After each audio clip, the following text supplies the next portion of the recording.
जय हिंद दोस्तों। रेलवे में station master, goods guard, TC, CC, traffic assistant, time keeper, ऐसे बहुत सारे पोस्ट जो नॉन टेक्निकल के अंतर्गत आती है। इसमें ज्वाइन होने का, नौकरी लेने का, इन सभी पदों में एक शानदार मौका आप सभी के सामने आ गई है दोस्तों।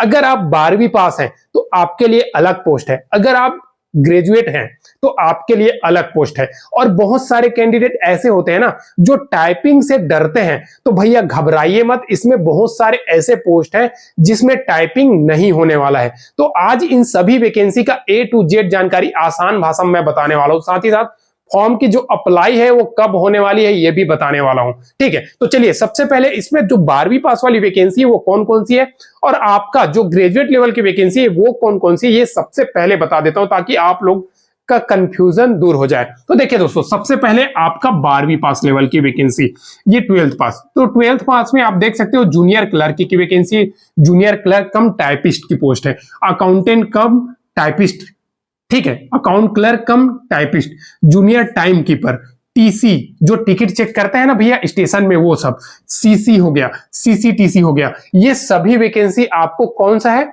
ये सभी 12वीं पास लेवल वैकेंसी है। अब आ जाते हैं आपका पोस्ट फॉर, ये ग्रेजुएट लेवल यानी कि स्नातक लेवल की पोस्ट है। ठीक है, अगर आप स्नातक पास है, परसेंट से कोई लेना देना नहीं है, आप 33% पास है भैया, ये सभी नॉन टेक्निकल जो एनटीपीसी की पोस्ट है उसके लिए आप लोग एलिजिबल है। तो भैया सबसे पहले में स्टेशन मास्टर की पोस्ट है, उसके बाद गुड्स गार्ड की पोस्ट है, उसके बाद ट्रैफिक असिस्टेंट की पोस्ट है, फिर सीनियर क्लर्क कम टाइपिस्ट पोस्ट है, फिर सीनियर कॉमर्शियल क्लर्क कम टाइपिस्ट पोस्ट है, फिर सीनियर टाइम कीपर है, फिर आप लोगों का सिग्नल असिस्टेंट, ट्रैफिक असिस्टेंट, ऐसे बहुत सारे पोस्ट है जो नॉन टेक्निकल कैटेगरी के अंतर्गत आता है और इन सभी पोस्ट पे आप सभी को सुनहरा मौका है। अब देखिए दोस्तों, एक चीज मैं बता दूं कि कितना पदों पे भर्ती आने वाली है, तो आप लोगों को सबसे पहले यह बात बता दे रहा हूं कि अप्लाई डेट, भैया रेलवे ने इस बार, आप सभी को तो पता ही होगा, कैलेंडर जारी किया था, तो उसमें जुलाई के मंथ में बताया था। तो भैया अभी जुलाई का फर्स्ट वीक स्टार्ट हो चुकी है, तो आप लोगों को जुलाई में कभी भी इसी फर्स्ट वीक में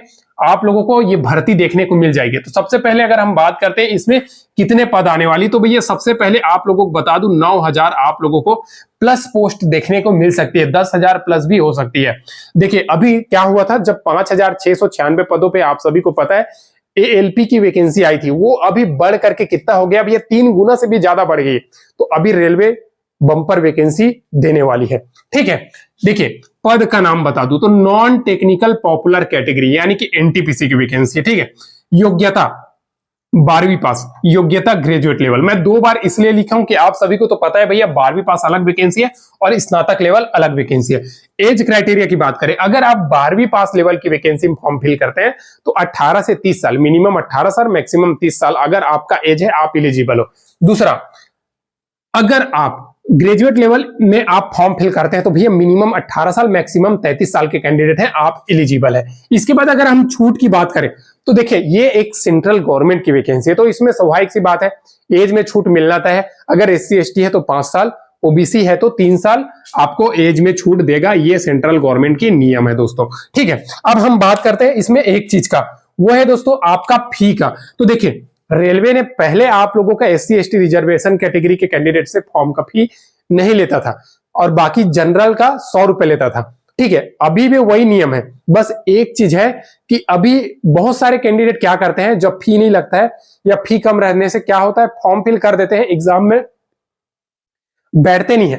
तो इससे क्या है, देखिए अभी इसी वजह से जनरल हो गया, ओबीसी हो गया, ईडब्ल्यूएस का 500 रुपए फी ले रहा है। ठीक है, SC ST PH का 250 रुपए फी है, जिसमें से ये 500 रुपए है ना, इसमें से 400 रुपए अगर आप एग्जाम में बैठते तो रिफंड कर दे रहे हैं, मतलब पहले जो 100 रुपए फी लेता था सेम है, समझिए।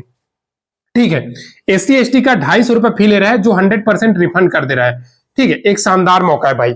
और जो SC ST कैंडिडेट है उनको ट्रैवलिंग पास भी दे रहे हैं, मतलब आपका घर से अगर दूर है आपका एग्जाम सेंटर तो आपको आने जाने का ट्रेन टिकट भी दे रहे हैं। ठीक है, अब देखें ज्वाइनिंग प्रोसेस तक क्या क्या होता है। देखिए एनटीपीसी के पोस्ट है, आप सभी के मन में सवाल आ रही होगी कि इसमें ज्वाइनिंग तक क्या क्या प्रोसेस चलता है, तो आप लोग देख लीजिए भैया। ज्वाइनिंग तक आपका सबसे पहले CBT 1 होगा, फिर CBT 2 होने वाली है, फिर टाइपिंग टेस्ट। अब ये टाइपिंग टेस्ट हर एक पोस्ट में लागू नहीं होता है, पहले ही बता दे रहा हूं। जिसमें रिक्वायर्ड है उसी में आप लोगों का टाइपिंग होगा, बाकी में नहीं होने वाला है, ठीक है। चौथा आपका डॉक्यूमेंट वेरिफिकेशन। पांचवा आपका मेडिकल टेस्ट। ये सभी प्रोसेस है, इसी में आप लोगों चुन के जा करके ये फिर ये सभी पोस्ट में आप लोग नौकरी मिलती है। अब देखिए इसमें सिलेक्शन प्रोसेस क्या है, तो सिलेक्शन प्रोसेस तो आप लोगों को बता दिया। अब सबसे पहली बात आता है इसका सीबीटी फर्स्ट का। तो आखिर ये सीबीटी फर्स्ट में होता क्या क्या है, तो देखिए भैया 100 क्वेश्चन रहने वाली है, 100 नंबर की होने वाली है, 90 मिनट का टाइम रहेगा, 1/3 निगेटिव मार्किंग है, ठीक है। अगर सब्जेक्ट की बात करते हैं तो रीजनिंग में 30 है, मैथ्स में 30 है और जीके करंट अफेयर्स में 40। टोटल 100 क्वेश्चन है 100 नंबर का। और ये मेरिट से कोई लेना देना नहीं है, बस ये क्वालिफाइंग नेचर का है। इसको क्वालिफाई कर लेते हैं, आप सेकेंड सीबीटी 2 में चले जाते हैं। एक चीज मैं पहले ही बता दूं, अगर आप सीबीटी फर्स्ट की तैयारी करते हैं तो आपका साथ ही साथ सीबीटी 2 की भी तैयारी कंप्लीट हो जाती है। क्यों, तो देखिए सीबीटी 2 में आपका 120 क्वेश्चन आएगा, ठीक है, 120 नंबर का आएगा, ठीक है। और आप लोगों को 1/3 इसमें भी निगेटिव मार्किंग रहती है, ठीक है। अब देखिए रीजनिंग की अगर हम बात करते हैं तो रीजनिंग आपका 35 क्वेश्चन रहेगा, मैथ्स आपका 35 क्वेश्चन रहेगा, ठीक है। और जीके करंट अफेयर्स, ठीक है, ये 50 क्वेश्चन रहेगा। 70 50 हो गया 120। अब ये 120 है ना भाई, इसमें क्वेश्चन की संख्या बढ़ा दिया है, सब्जेक्ट वही है। तो एक एग्जाम की अगर आप तैयारी कर लेते हैं तो भैया दूसरा ऑटोमेटिक ही आपका तैयारी कंप्लीट हो जाएगा। इस प्रकार से इस वैकेंसी में शानदार मौका है आप सभी का नौकरी लेने का। आप सभी को बता दूं भैया 12वीं पास वाली वैकेंसी और ग्रेजुएट लेवल की वैकेंसी, दोनों में क्या है, पे लेवल का बस अंतर है। क्योंकि देखिए लेवल 1 से लेकर के लेवल 6 तक आती है वैकेंसी। लेवल 6 में ये स्टेशन मास्टर, गुड्स गार्ड, ये सब आता है, ठीक है। शानदार मौका है, जरूर अभी से तैयारी में लग जाइए। और इसी जुलाई महीना में कभी भी ये वैकेंसी जारी हो जाएगी, आप सभी फॉर्म फिल करने के लिए तैयार रहिए।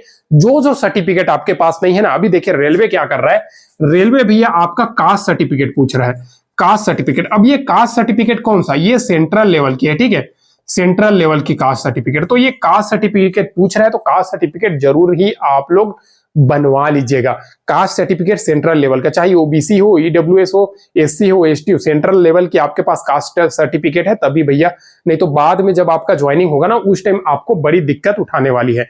तो इससे पहले ही आप अपना सब कुछ रेडी रख लीजिए, भले ही आप 12वीं पास ही क्यों ना हो, भले ही आप ग्रेजुएट लेवल के कैंडिडेट क्यों ना हो। टाइपिंग से जो कैंडिडेट घबराते हैं ना उनके लिए गुड न्यूज है। गुड न्यूज क्या है, देखिए ये 2019 में वैकेंसी आई थी, उसका अपडेट मैं आप लोगों को एक पीडीएफ दिखा दे रहा हूं। ये क्या है, देखिए अगर आप इंग्लिश में टाइपिंग करते हैं तो इंग्लिश में आपको 30 वर्ड पर मिनट के हिसाब से आना चाहिए, यानी कि 10 मिनट आपको टाइम दिया जाएगा तो 300 वर्ड आना चाहिए। ये नोटिस में भी आप लोगों को मैं दिखा दे रहा हूं, ठीक है। उसके बाद जो कैंडिडेट हिंदी में टाइपिंग करते हैं उनको 25 वर्ड पर मिनट आना चाहिए, यानी कि आप सभी के पास एक शानदार मौका। और ये 25 वर्ड 10 मिनट के टाइम पे आप 250 वर्ड टाइपिंग कर लेना चाहिए। कृति देव या फिर मंगल फोन जो भी हो आपको आना चाहिए। एक शानदार मौका है भैया, टाइपिंग को घबराइए मत, जरूर इस वैकेंसी के तैयारी में लग जाइए। किसी भी प्रकार का अब आप लोगों के मन में सवाल है तो जरूर कमेंट कर दीजिएगा। चैनल को सब्सक्राइब नहीं किया सब्सक्राइब कर लीजिएगा। डेली नई नई भर्ती की अपडेट, नई नई अपडेट सब कुछ इस चैनल के माध्यम से प्रोवाइड की जाती है। आज के लिए बस इतना ही, फिर मिलते हैं नेक्स्ट वीडियो में नई गवर्नमेंट जॉब, नई सरकारी नौकरी का अपडेट के साथ। तब तक के लिए जय हिंद।